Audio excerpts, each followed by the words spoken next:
Bonjour à tous, nous franchissons à nouveau les portes d'un formidable établissement, d'une formidable association qui s'appelle l'EPID, pour y rencontrer Sophie Pradel, chargée relations entreprises, et parler. Alors soyez très attentifs, chers auditeurs, parce que c'est une très belle opportunité de poste en interne au sein de cette institution, l'EPID. Sophie Pradel, bonjour.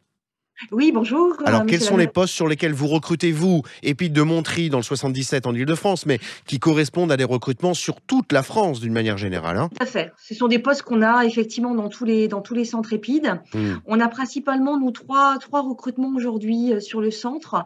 Le premier, c'est un poste de formateur d'enseignement général.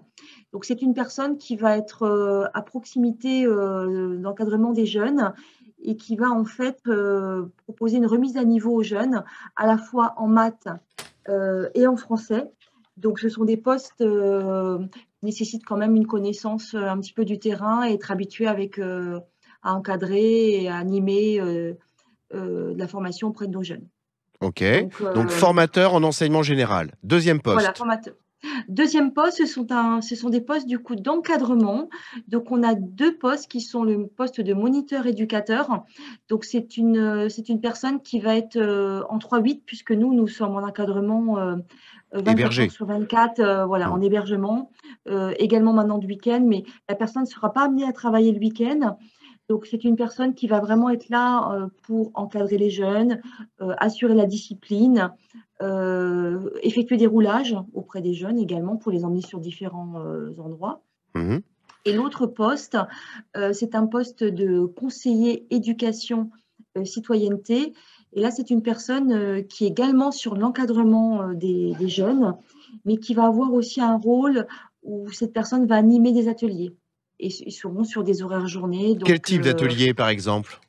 alors, ce sont des ateliers, ce qu'on appelle chez nous, ateliers sur, le savoir-être, les codes de l'entreprise, la citoyenneté, sur, également tout ce qui est, prendre soin de soi, sur la mobilité, voilà.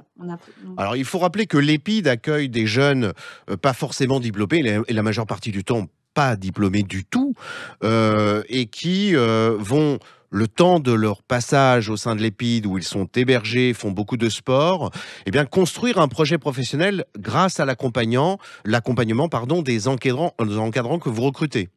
Oui, tout à fait, tout à fait, tout à fait.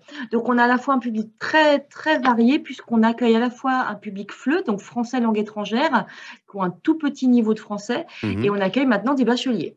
Donc donc c'est pour ça que les postes en interne, les agents doivent pouvoir être capables de s'adapter, à nos différents publics, en sachant qu'on est vraiment nous au sein des EPID sur un parcours individualisé. C'est-à-dire que le jeune, on va vraiment, travailler, en proximité avec lui, vraiment en fonction de ses besoins. Alors, chers auditeurs, précipitez-vous sur le site de recrutement de l'EPID, qui est présent dans un certain nombre de régions en France, et particulièrement dans le sud. Vous allez y voir de très très belles opportunités. On a parlé de formateur d'enseignement général, mais aussi de conseiller d'éducation et citoyenneté.